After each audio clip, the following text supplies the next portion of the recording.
Welcome to Pursuing Quality Long-Term Care, an educational podcast for individuals needing long-term care and their families. Join us as we talk with national experts and advocates about strategies you can use in the pursuit of quality long-term care. Residents' Rights Month is celebrated every October, and this year's theme, Amplify Our Voices, emphasizes a community of long-term care residents coming together to make their voices heard. As we lead into Residents' Rights Month, Consumer Voice spoke with two state ombudsmen, Kelly Richards from Illinois and Mairead Painter from Connecticut, who shared their experiences of amplifying the voices of long-term care consumers in their advocacy work. In this episode, Kelly and Mairead discuss a variety of ways that long-term care consumers in their states have advocated to make positive change, including using media, working with legislators, and sharing their personal experiences and stories. Kelly and Mairead also talked about actions Ombudsman program representatives can take to incorporate the voices of residents in their own advocacy. Today's podcast is focusing on Residents' Rights Month and incorporating resident voices and advocacy into our own advocacy work. Residents' Rights Month is an annual event designated by Consumer Voice to honor residents living in all long-term care facilities and those receiving care in their home or community. It's an opportunity to focus on and celebrate the dignity and rights of every individual receiving long-term care services and supports. And this year, our theme is Amplify Our Voices. So much of the work that we do at Consumer Voice is just that, amplifying the voices of long-term care consumers and giving them the tools to advocate on their own behalf. We do this in a variety of ways through work with our Consumer Advisory Council, which is made up of current and former long-term care consumers. Members of the council participate in our advocacy and do their own advocacy in a variety of ways, which we'll discuss during our conversation today. Today, we're talking with two amazing state ombudsmen, Kelly Richards and Mairead Painter, about how they do this, how they amplify resident voices in their own advocacy. First, I want to thank you both for joining us today. And we really want to just talk to you both about what you do, about how you incorporate, include, and help raise resident voices in the work that you do as state ombudsman, how this helps and elevates your own work, and also about what suggestions you might have for other ombudsmen and advocates who do this work on how they can include resident voices in their own advocacy and also work to ensure that long-term care consumers have the tools that they need to advocate on their own behalf. So just to start, and either one of you can go first, but how do you work with residents and stay mindful of their voice in the work that you do day to day? Mairead, do you want to go? So here in Connecticut, we have had a longstanding group. They are presidents of resident council, and regionally, there's a few from each region that come together to make an executive board of presidents of resident council. And they get together twice a month and work directly with my office to help inform me related to policy issues. They keep us up to date on what's happening in nursing homes across the state. They meet with each other, and then they're also available to other residents in their region as a resource. And we come together once a year at an annual Voices Forum. So we love the theme this year. And our Voices Forum this year will be on October 6th, where they get together with policymakers from across the state so that policymakers can hear directly from them on what's happening in our long-term care communities throughout our state. We also have a fund that people can donate to so that we can ensure that residents can go to the legislature and testify on bills that directly impact them, and they can testify for themselves. So we work to identify residents that want to testify on bills and have their voices heard, and we bring them to the legislature to testify and make sure that people hear directly from them. Thanks. Great. And Kelly? In Illinois, what we have is a virtual resident family support council that meets twice a month virtually. And we talk about a variety of issues that affect residents. We have a large majority of the participants happen to be family members as opposed to residents, but the whole goal is to amplify the voices and concerns of residents and family members. And what we do is we have a work group, which is a couple of regional ombudsmen, and there was a former resident and a family member of a resident that we get together before every meeting to come up with our topics for like the next month. Based on whatever is happening or what we think may be useful for the residents and the family members. And after we have these recordings, we post them on on our Facebook page, and we also post them on our YouTube page. And so presently, we've been doing this since March of 2021. So presently, we have like 55 videos of these meetings from various topics from care planning. We have meetings where our surveying agency participated and shared information about visitation around COVID. We have discharges. I mean, the list goes on and on and on. Sexual expression. We have various different topics that are useful for family members and residents. That's really interesting that you record them. You know, we at Consumer Voice, we work with a consumer advisory council, and we will sometimes make videos and record certain conversations. But so often when I'm talking to residents, I wish I was recording our conversations. And I've thought about saying, can we just record everything? Because again, I think very often it's the residents or family members that really, you know, they have the soundbite, if that, you know, is the right way to say it, but they really just, they're able to say and explain things so much more eloquently, I think, often than we can. I just want to back up a little bit. And Mairead, you spoke a little to this, talking about the residents coming from resident councils, but I'm wondering how you identify the residents that you work with, because I think it can be really hard. As I mentioned, we have a wonderful consumer advisory council at Consumer Voice, and it's made up of long-term care consumers, some of who I think you have sent our way, Mairead, in the past, but from throughout the country. And they do incredible advocacy, and they're very eager to be tapped into the work that we're doing. But we're also very cognizant all the time that there are more residents out there who aren't as tapped in. So if either of you could speak a little bit just to, you know, how you find the residents that you're working with. Do they tend to come to you and reach out to you, or do you make efforts to sort of seek out people in different ways? Kelly, why don't you go first on this one? Okay, sure. It was a struggle. You know, residents aren't just readily calling us saying, "Hey, I want to talk to you," in that respect. And so a couple of things that I have done, I elicit support from the regional ombudsman, letting them know what I'm trying to do and asking them to help to connect me to those residents that the local ombudsmen are interacting with on a regular basis. And so that is my primary way of trying to connect with residents, is just getting them from the local programs. That makes sense. And I would say the same thing here. I think it's become more challenging. It was very challenging during COVID. So right. COVID, there were positives and definitely negatives related to COVID. Historically, when we did outreach in the community, senior centers and things like that, people knew who we were prior to going into nursing homes. And so then once the regional ombudsmen were there, they knew them. We could continue to engage with them, and we were able to sort of increase our presence with them and sort of draw them in while they were still used to being engaged and part of the community, and get them to talk with us and continue to engage. I think identifying them while they're newer in the facility is important, and helping them get involved and really engage with the resident council is important. And then encouraging them to stay in contact with the regional ombudsman and other resident councils in their area. And then the pros with COVID, I think, were that we started to use technology in a different way. We never would have been able to connect residents. They called each other, and, you know, it's not the same as seeing each other on a screen.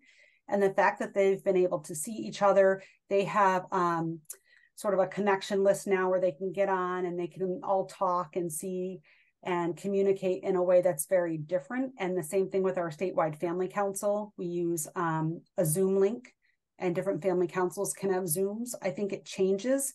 It also increases the ability for them to share the information that nursing homes are telling them, right? So if the nursing home is saying you can or cannot do this, and it's a rule, they can say, well, yes, it is, or no, it isn't. I'm allowed to do that. How come you can do this and I can't do that? And so it really did change the dynamic, and it empowered people in a different way. And I think increased the voice of residents, where they can go back and say, well, no, I'm hearing from other residents that they can do that. And their resident council runs in this way, or they have time privately without staff in the room. And so I think in that way, it was really a benefit to be able to have the technology and move forward. And it's increased our ability to connect with residents. Also residents in the building, for people that maybe don't go down to resident council or are worried about infections or being exposed to things, they can connect remotely and still attend things or be connected with other peers. Yeah, and I echo. Go ahead. I'm sorry. I echo. No, go ahead. Mairead is saying it's an opportunity for the residents to connect with each other and also the family members to connect with each other. And for our Resident Family Support Council, we also have staff from the facilities that participate. And so in a chat, we find a lot of questions come up.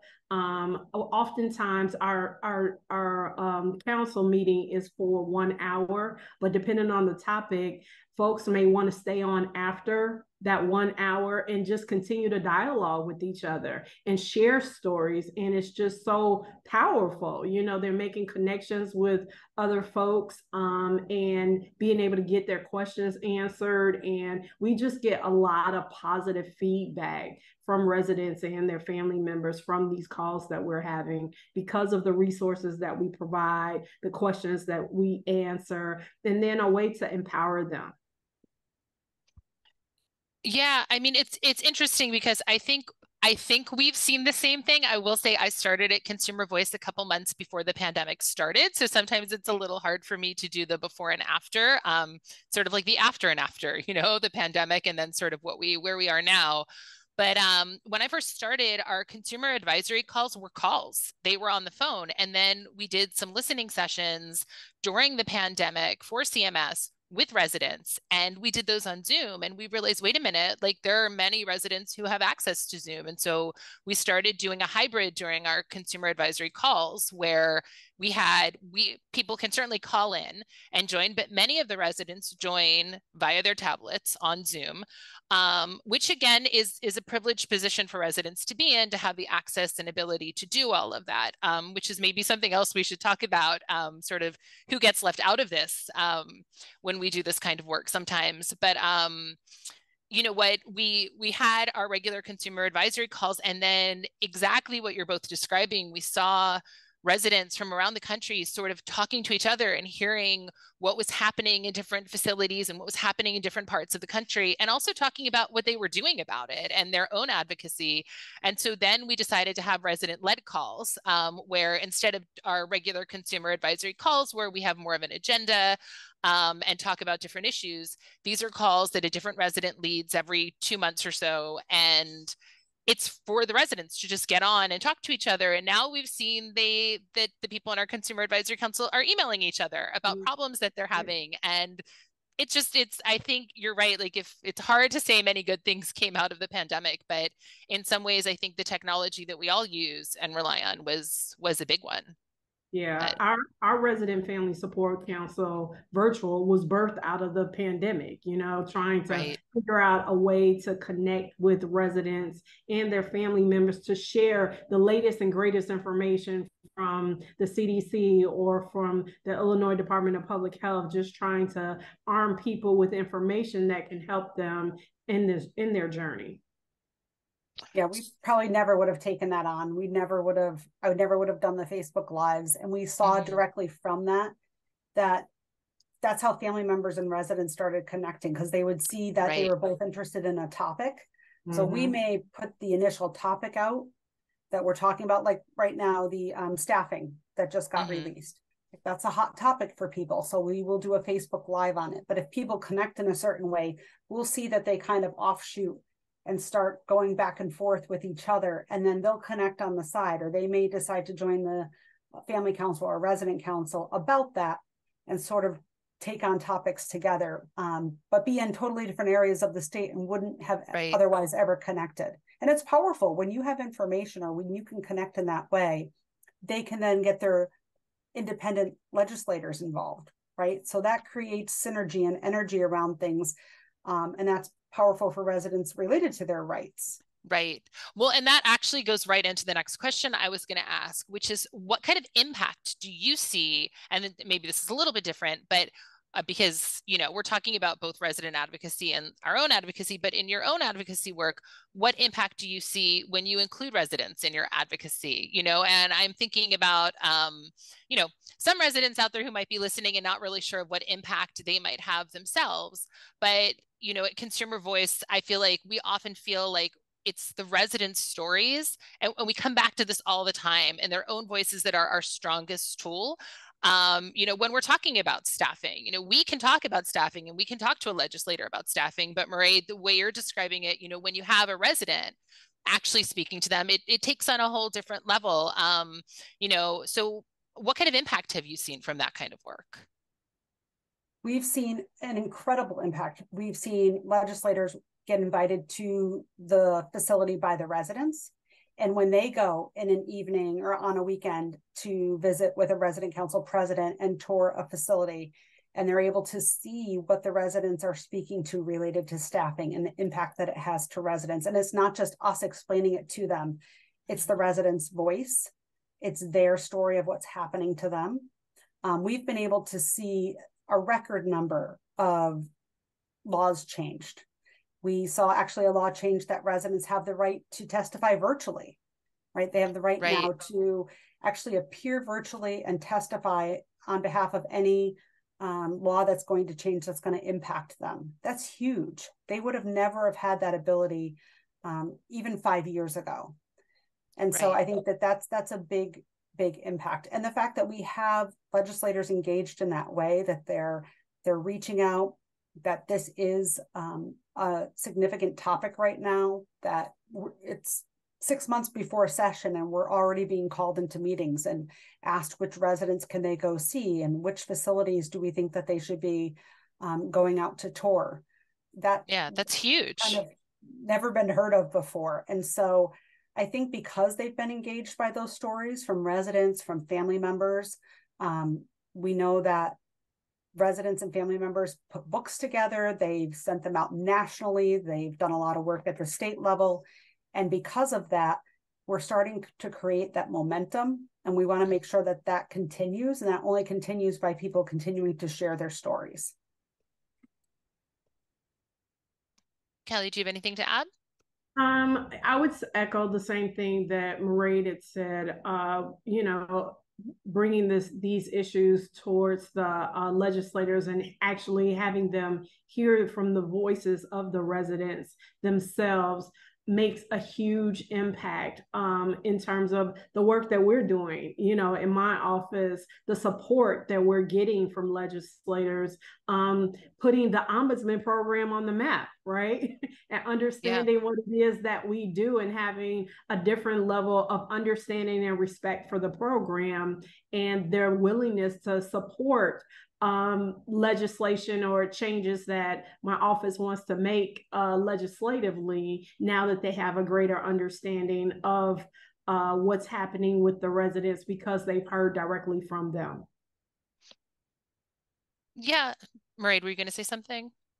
I was just going to say, it just shows how small but mighty the Ombudsman programs have been all these years. And I think at least the legislators that we talk to always seem surprised at the amount of work that the Ombudsman's office does, that how many people we connect with, the kind of outcomes that we're able to achieve with the sort of small teams that we have. And I think that there's always an impact there.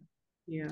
And I find that they find a lot of value that they didn't realize they had or needed in the Ombudsman program after hearing the voices of the residents or just simply hearing from us. More often than not, when I am having conversations with legislators, they're like, oh my God, I had no idea. This is an amazing program. And I often say that I want the Ombudsman program to be like a household name in Illinois, and everybody knows, oh, I know what an Ombudsman is. Well, you're getting there, right? I mean, it sounds like that's the path that you're on. One conversation at a time. Right. So what are some other ways to do this? We've talked a lot about residents, coming together and talking, and we've talked about them testifying, but what are some other things that you do or other ways that you highlight resident voices or use them in the work that you're doing?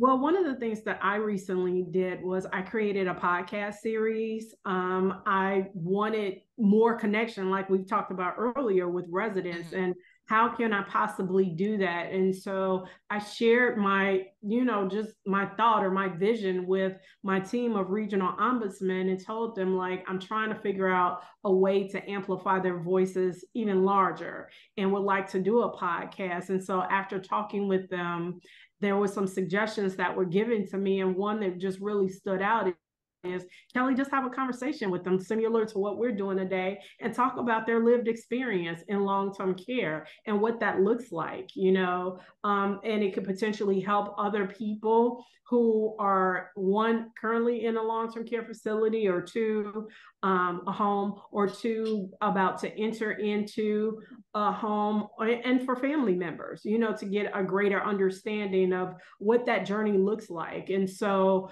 last January, or this past January, I recorded 5 different conversations that I had with residents, and I used the regional ombudsman programs to get those residents to me. So I let them know, like, hey, I want to do this. Can you connect me to residents that will be interested in just having a casual conversation with me about their lived experience in long-term care homes? And it was phenomenal.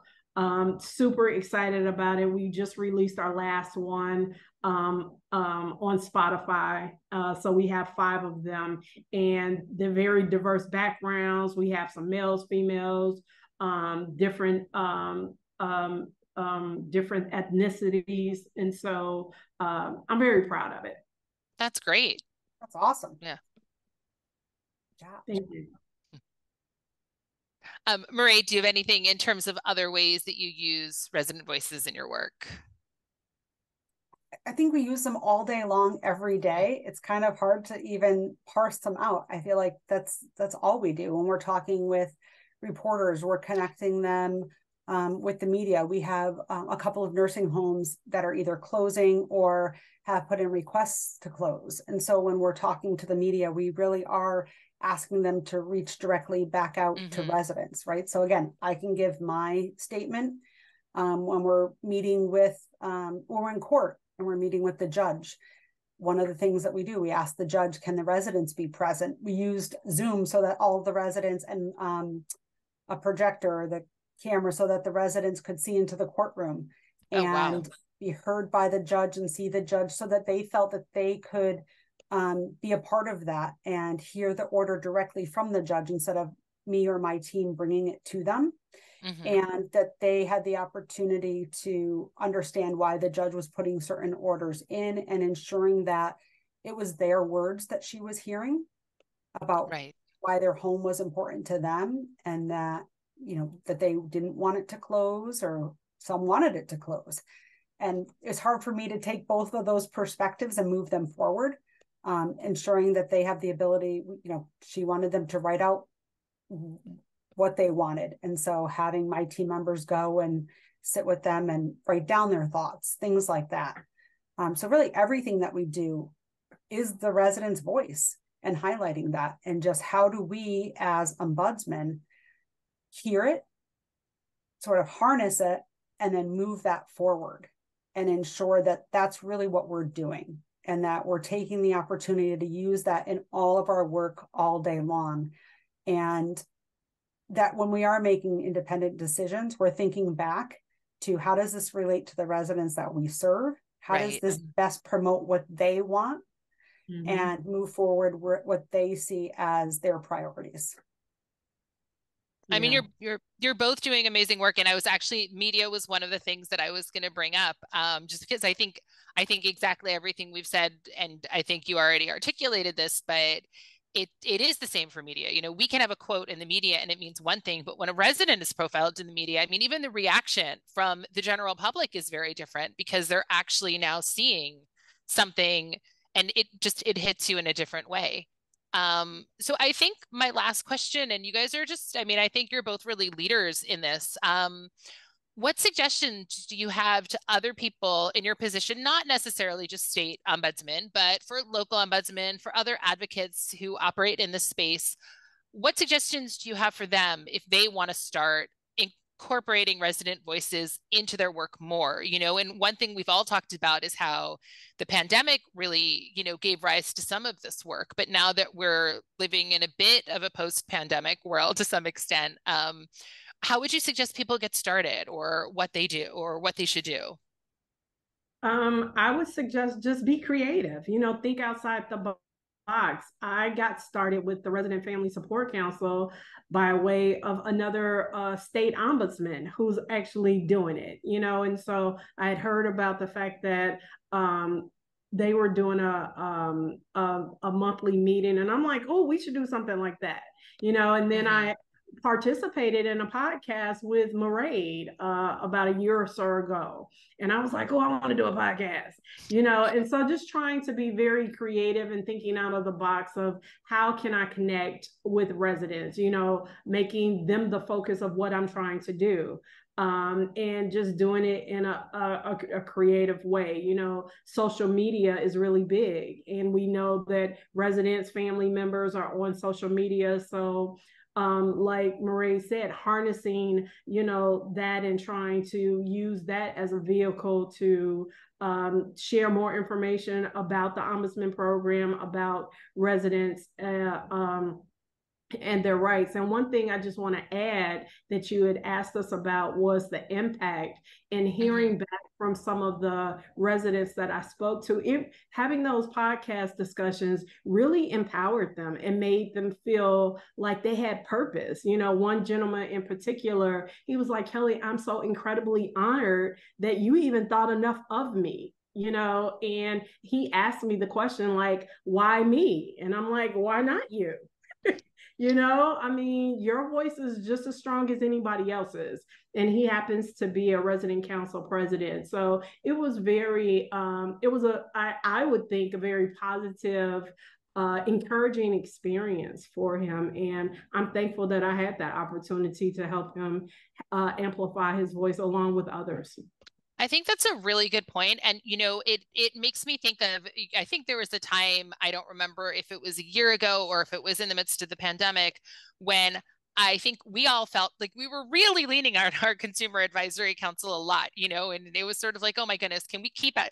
Do people want more meetings? Do they want to do this next thing? Are they going to want to, come to this congressional briefing? Are they going to want? And the reality is, most of the residents that we work with, absolutely yes. I think it's a feeling of, this is something that is empowering and gives them the ability to speak and gives them that platform. So I think that's a really good point in terms of impact, that it also, it isn't just the impact that it has on the external, source that we're trying to, get to change things, but it also has a big impact on the residents themselves who do this work. So absolutely. Yeah. They have value. They still feel like they have value. Absolutely. And they do. And to Kelly's point, you don't have to recreate the wheel, right? There's a lot of ideas out there, and we talk about ideas that we have, and we work with each other to come up with things. And I think that's important. I think also knowing that not to get discouraged, right? And there is a machine out there moving forward, and that the industry is big, but there's a lot of good components within the industry too. And to look for that, some best practices and how to highlight that. And residents want to feel good about where they live too. There are a lot of wonderful things happening in our long-term care communities.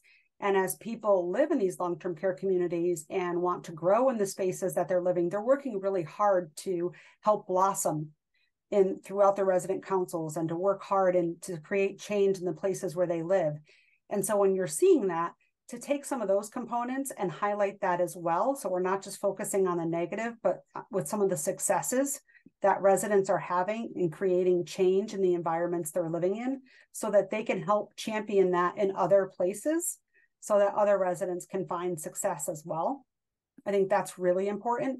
And for the care team members to feel successful about where they're working. We want to encourage people to go into these fields and to work in communities and to support residents. And they're doing amazing work, and they become like family for residents. And there's ways that we can champion that as advocates and advocating for high quality care. That's what we want to see.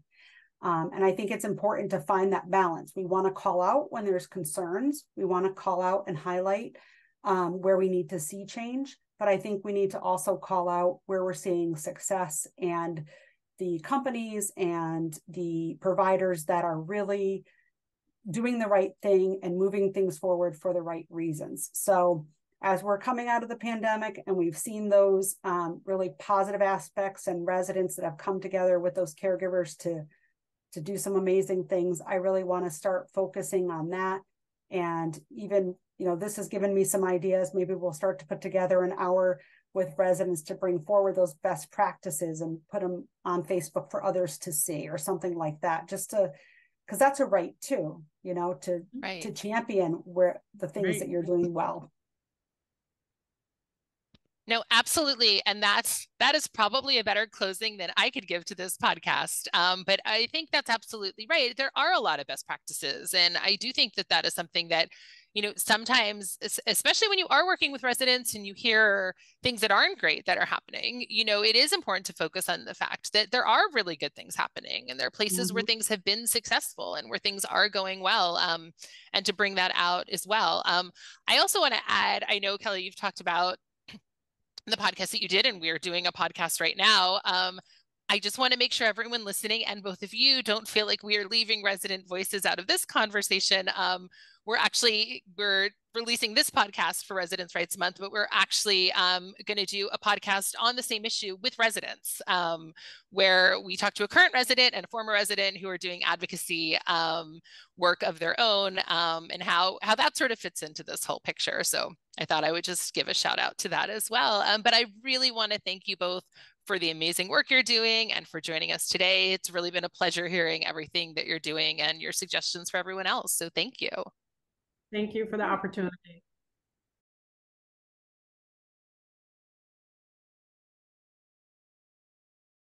Thanks for joining us on Pursuing Quality Long-Term Care.